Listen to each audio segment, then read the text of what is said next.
Hello, hello everyone. I'm Elizabeth. Welcome to APL Munch Reads. I'm here with the Aurora Public Library and we're reading the winner of the Munch Reads October poll, which is going to be The Monkey's Paw by W. Jacobs. So I don't know if any of you may have read this one in school. I know that I got the chance to do that. And the fun thing about The Monkey's Paw is that it was published in 1902 by W. Jacobs, who was a comedy writer first and foremost, but no one remembers his funny stories. Everyone is here for The Monkey's Paw, which is one of those stories where you get 3 wishes and they all go bad. So, if you are ready, and I hope you are, let's go ahead and get started with The Monkey's Paw. The Monkey's Paw by W. Jacobs. Be careful what you wish for, you may receive it. Anonymous. Part 1. Without, the night was cold and wet, but in the small parlor of Laburnum Villa the blinds were drawn and the fire burned brightly. Father and son were at chess, the former, who possessed ideas about the game involving radical chances, putting his king into such sharp and unnecessary perils that it even provoked comment from the white-haired old lady, knitting placidly by the fire. "Hark at the wind," said Mr. White, who, having seen a fatal mistake after it was too late, was amiably desirous of preventing his son from seeing it. "I'm listening," said the latter, grimly surveying the board as he stretched out his hand. "Check." "I should hardly think that he's come tonight," said his father, with his hand poised over the board. "Mate," replied the son. "That's the worst of living so far out," bawled Mr. White with sudden and unlooked-for violence. "Of all the beastly, slushy, out-of-the-way places to live in, this is the worst! Paths a bog, the road's a torrent. I don't know what people are thinking about. I suppose because only 2 houses in the road are let, they think it doesn't matter." "Never mind, dear," said his wife soothingly. "Perhaps you'll win the next one." Mr. White looked up sharply, just in time to intercept a knowing glance between mother and son. The words died away on his lips, and he hid a guilty grin in his thin gray beard. "There he is," said Herbert White, as the gate banged to loudly, and heavy footsteps came toward the door. The old man rose with hospitable haste, and opening the door, was heard condoling with the new arrival. The new arrival also condoled with himself, so that Mrs. White said "Tut, tut," and coughed gently as her husband entered the room, followed by a tall, burly man, beady of eye and rubicund of visage. "Sergeant Major Morris," he said, introducing him. The sergeant major took hands and took the proffered seat by the fire, watching contentedly as his host got out whiskey and tumblers and stood a small copper kettle on the fire. At the 3rd glass his eyes got brighter, and he began to talk, the little family circle regarding with eager interest this visitor from distant parts, as he squared his broad shoulders in the chair and spoke of wild scenes and doughty deeds, of wars and plagues and strange peoples.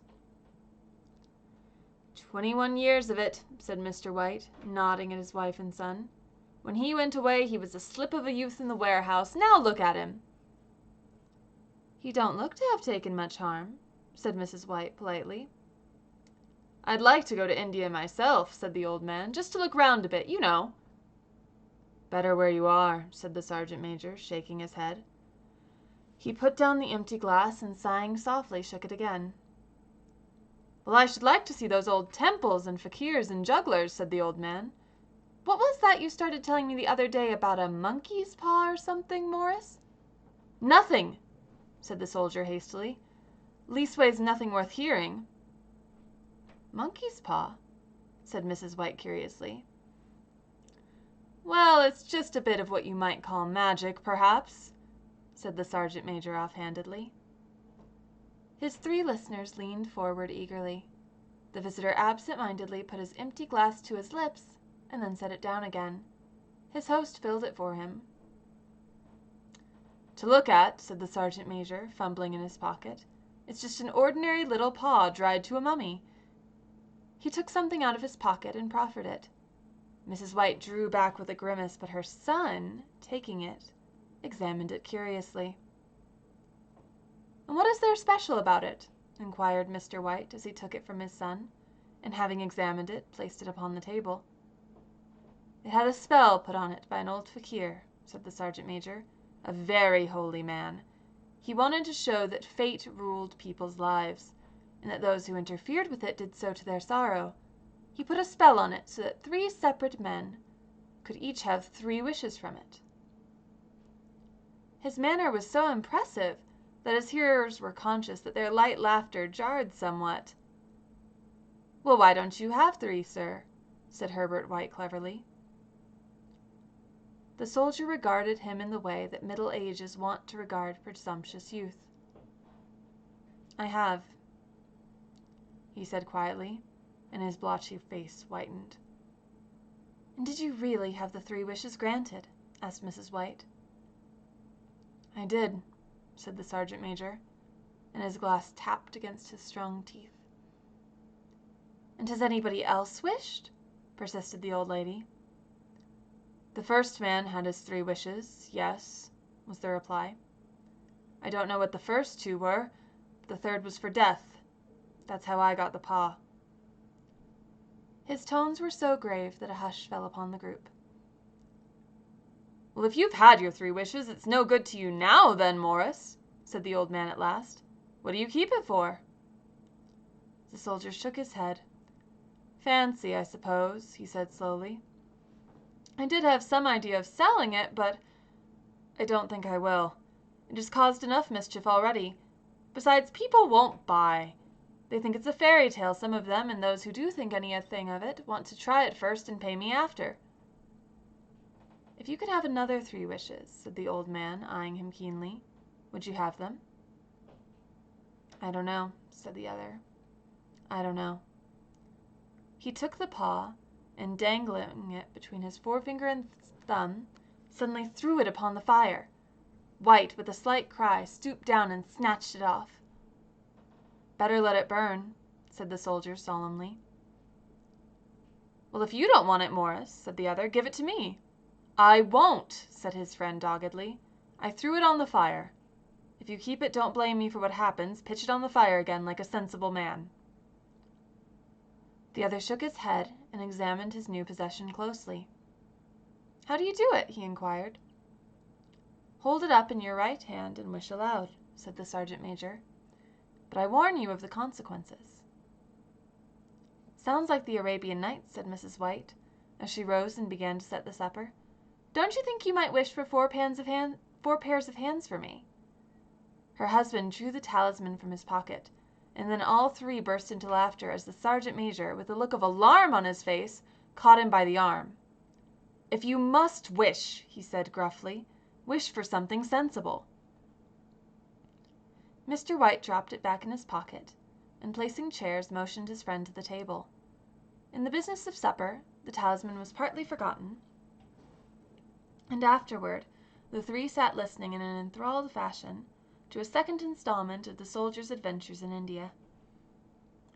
"If the tale about the monkey's paw is not more truthful than those he has been telling us," said Herbert, as the door closed behind their guest, just in time for him to catch the last train, "we shan't make much out of it."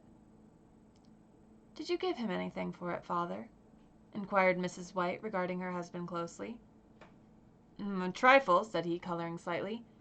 "He didn't want it, but I made him take it, and he pressed me again to throw it away." "Likely," said Herbert, with pretended horror. "Why, we're going to be rich and famous and happy. Wish to be an emperor, father, to begin with, then you can't be henpecked." He darted round the table, pursued by the maligned Mrs. White, armed with an antimacassar. Mr. White took the paw from his pocket and eyed it dubiously. "I don't know what to wish for, and that's a fact," he said slowly. "Seems to me I've got all I want." "Well, if you only cleared the house, you'd be quite happy, wouldn't you?" said Herbert, with his hand on his shoulder. "Well, wish for £200, then. That'll just do it." His father, smiling shamefacedly at his own credulity, held up the talisman, as his son, with a solemn face, somewhat marred by a wink at his mother, sat down at the piano, and struck a few impressive chords. "I wish for £200, said the old man distinctly. A fine crash from the piano greeted the words, interrupted by a shuddering cry from the old man. His wife and son ran toward him. "It moved!"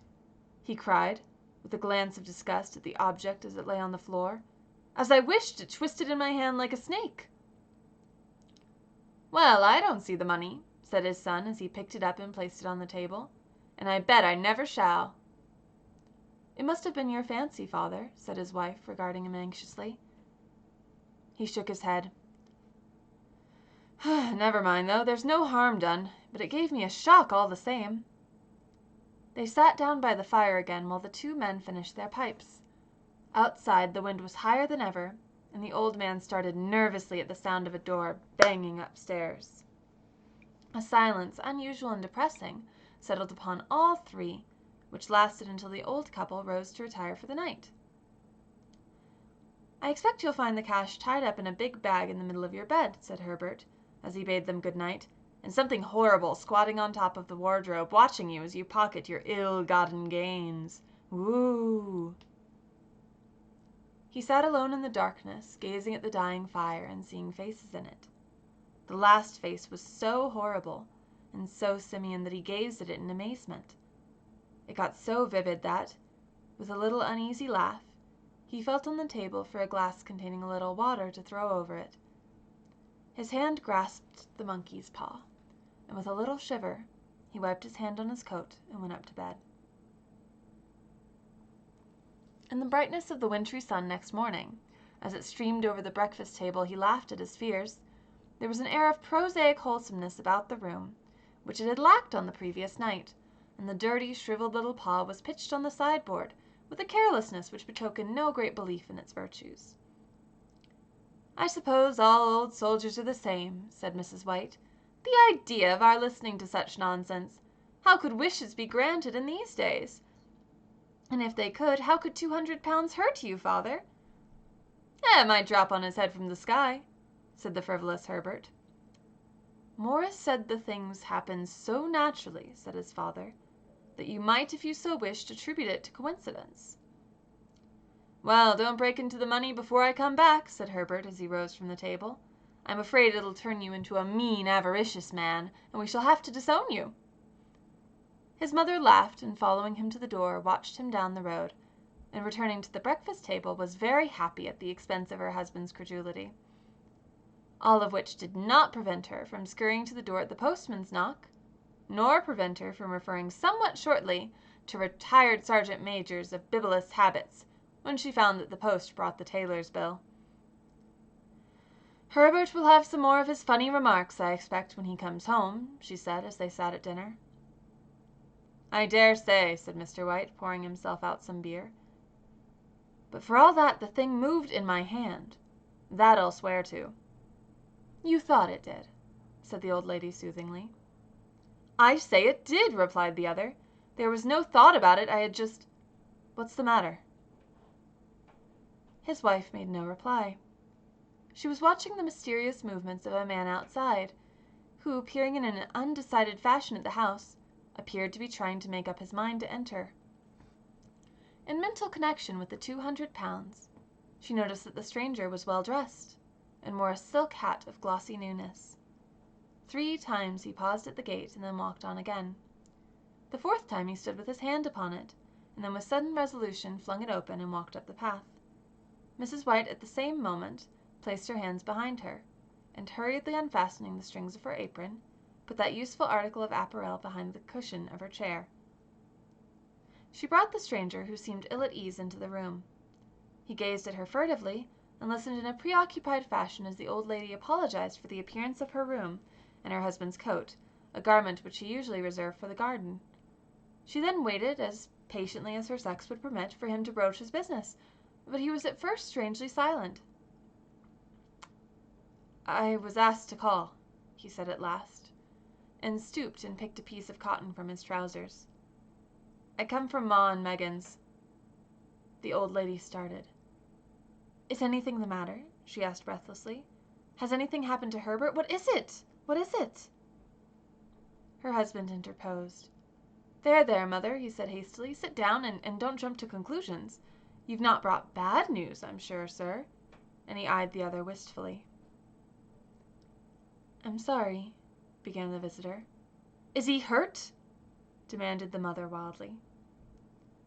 The visitor bowed in assent. Badly hurt, he said quietly, but he is not in any pain. Oh, thank God, said the old woman, clasping her hands. Thank God for that, thank...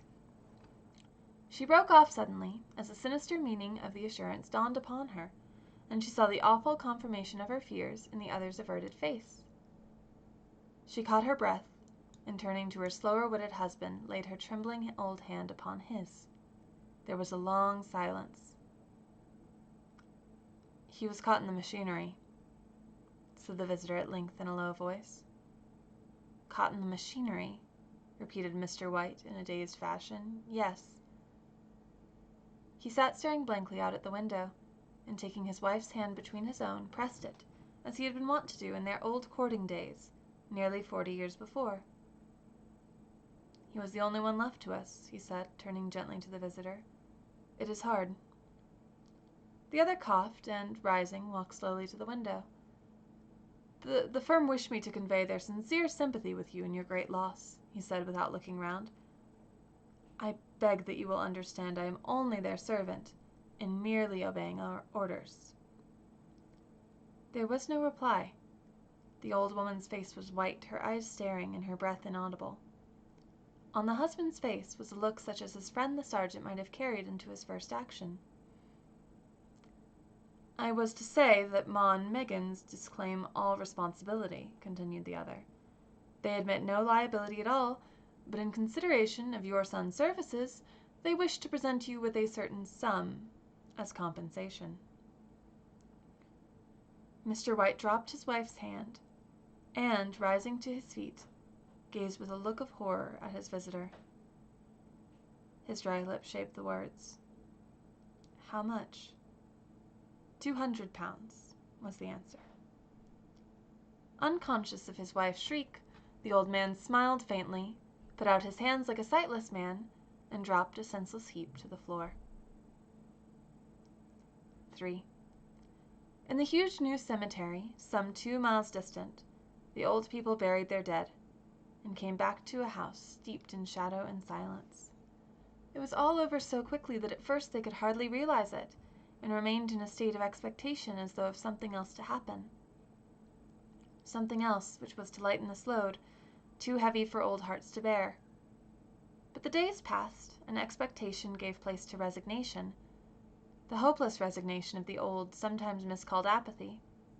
Sometimes they hardly exchanged a word, for now they had nothing to talk about, and their days were long to weariness. It was about a week after that the old man, waking suddenly in the night, stretched out his hand and found himself alone. The room was in darkness, and the sound of subdued weeping came from the window. He raised himself in bed and listened. Come back, he said tenderly.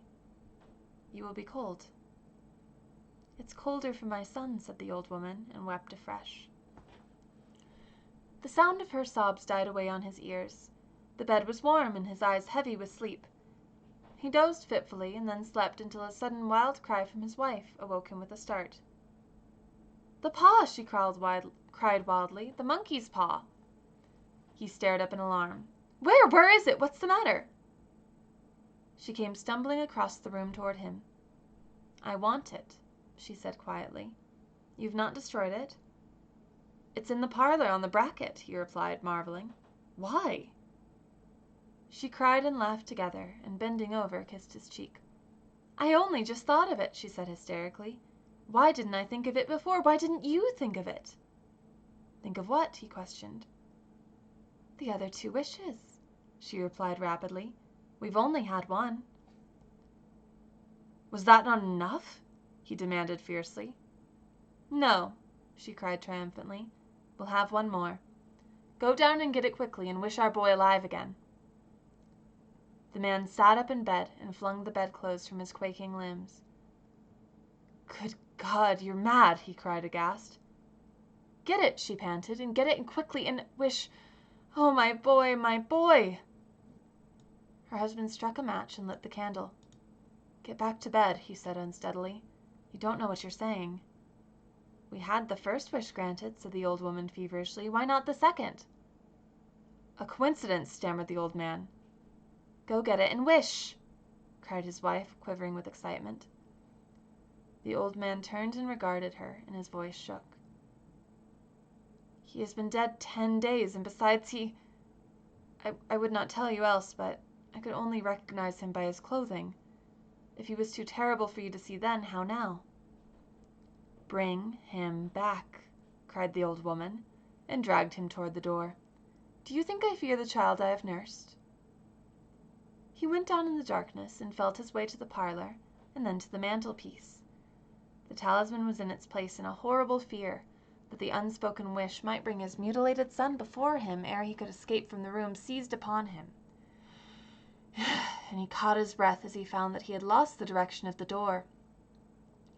His brow cold with sweat, he felt his way round the table and groped along the wall until he found himself in the small passage with the unwholesome thing in his hand. Even his wife's face seemed changed as he entered the room. It was white and expectant, and to his fears seemed to have an unnatural look upon it. He was afraid of her. Wish, she cried in a strong voice. It is foolish and wicked, he faltered. Wish, repeated his wife. He raised his hand. I wish my son alive again. The talisman fell to the floor, and he regarded it fearfully. Then he sank trembling into a chair as the old woman, with burning eyes, walked to the window and raised the blind. He sat until he was chilled with the cold, glancing occasionally at the figure of the old woman peering through the window. The candle end, which had burned below the rim of the china candlestick, was throwing pulsating shadows on the ceiling and walls, until, with a flicker larger than the rest, it expired. The old man, with an unspeakable sense of relief at the failure of the talisman, crept back to his bed, and a minute or two afterward the old woman came silently and apathetically beside him. Neither spoke, but lay silently listening to the ticking of the clock. A stair creaked, and a squeaky mouse scurried noisily through the wall.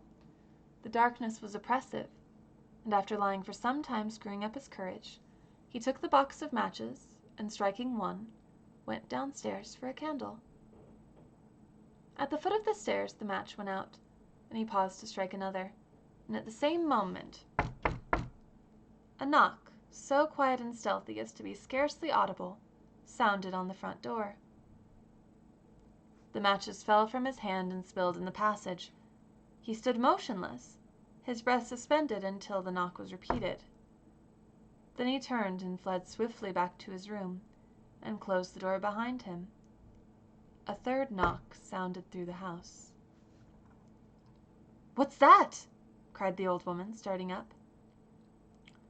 A rat," said the old man in shaking tones. A rat. It passed me on the stairs." His wife sat up in bed listening. A loud knock resounded through the house. "It's Herbert!" she screamed. "It's Herbert!" She ran to the door, but her husband was before her, and catching her by the arm held her tightly. "What are you going to do?" he whispered hoarsely. "It's my boy! It's Herbert!" she cried, struggling mechanically. "I forgot it was 2 miles away. What are you holding me for? Let go, I must open the door." "For God's sake, don't let it in," cried the old man, trembling. "You're afraid of your own son," she cried, struggling. "Let me go. I'm coming, Herbert, I'm coming." There was another knock and another. The old woman, with a sudden wrench, broke free and ran from the room. Her husband followed to the landing and called after her appealingly as she hurried downstairs.